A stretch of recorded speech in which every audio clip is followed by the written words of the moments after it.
नमस्कार दोस्तों, मेरा नाम है प्रदीप चौहान।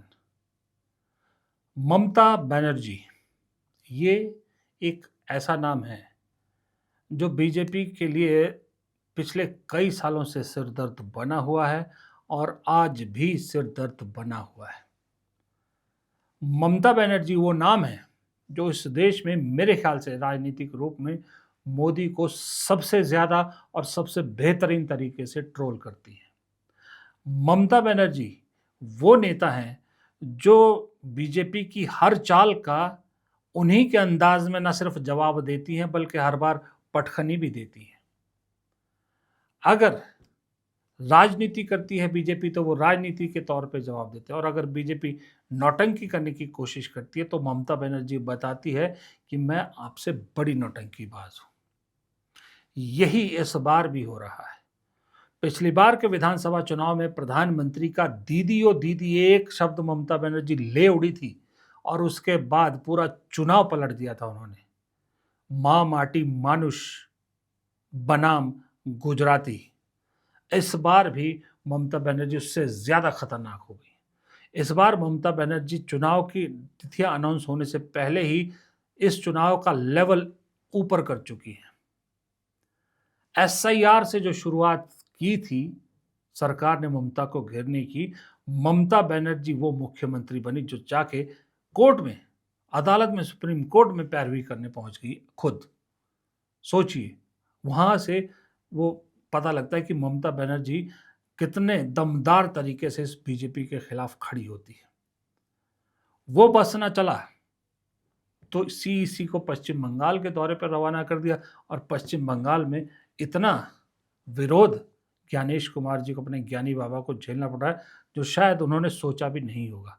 ये अलग बात है कि एयरपोर्ट पे वो भी मोदी जी की तरह हाथ हिलाते हुए जाते हैं जैसे कि बहुत बड़े स्टार हो। लेकिन वो एसआईआर का मुद्दा भी ममता बनर्जी फिलहाल तो ले उड़ी नजर आ रही, क्योंकि उसी को लेके वो जो धरने पे बैठी हैं। ममता बनर्जी का, मैंने कहा ना, नौटंकीबाज बीजेपी से बड़ी है। धरना हर बार करती हैं वो, और वो धरने का हर बार उन्हें फायदा होता है।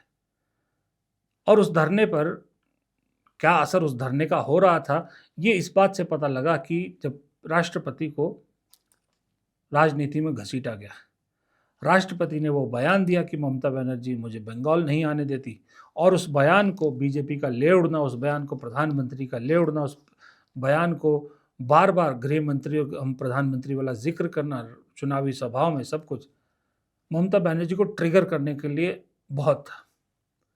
ममता बनर्जी ने फिर अपने चिर परिचित अंदाज में जवाब दिया, और देखिए मंच पर बड़े बड़े पोस्टर लेके ममता बनर्जी पहुंच रही है।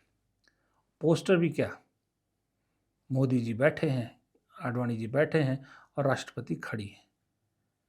बोलने की जरूरत नहीं है, पोस्टर देख के ही सवाल समझ में आता है कि कौन कितनी रिस्पेक्ट करता है राष्ट्रपति की, वो आदिवासी महिला राष्ट्रपति की।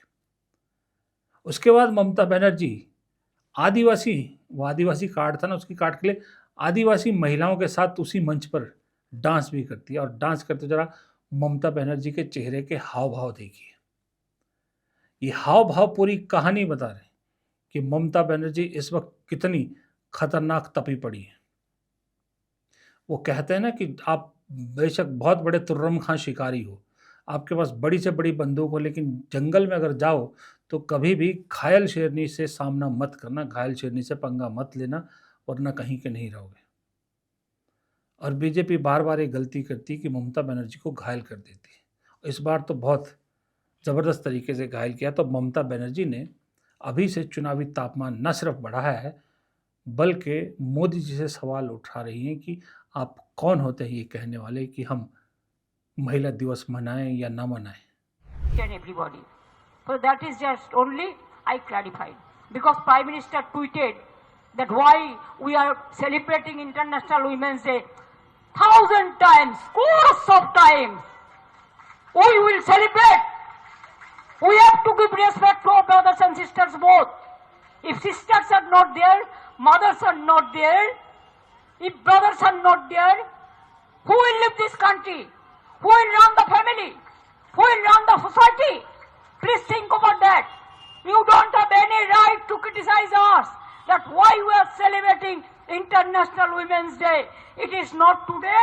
We are doing it since our childhood. And we are proud to say we are proud of our brothers and sisters. I convey our greetings to our brothers and sisters, mothers, everybody throughout the world. Mamata Banerjee कह रही हैं कि प्रधानमंत्री कौन होते हैं हमें ये बताने वाले कि हम क्या मनाएं और क्या ना मनाएं।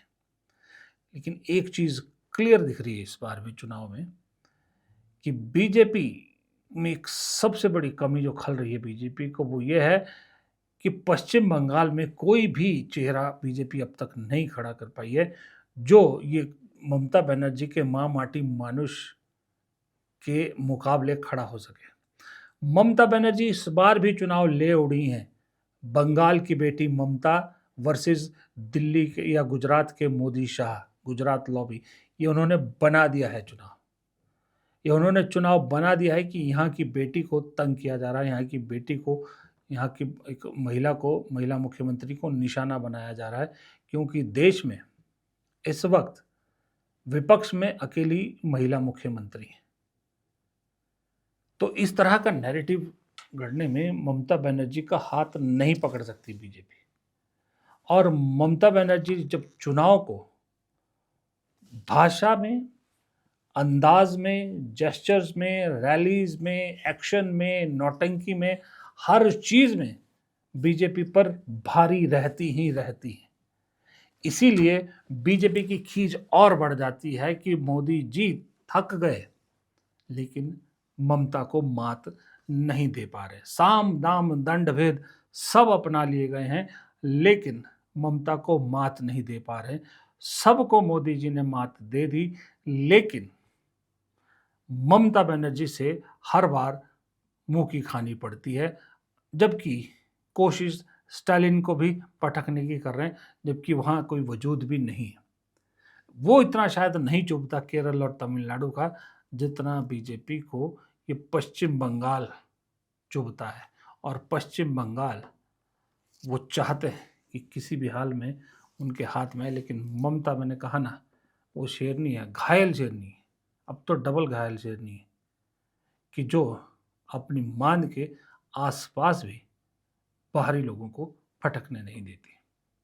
फिलहाल इस वीडियो में इतना ही। प्रदीप चौहान को दीजिए इजाज़त। नमस्कार।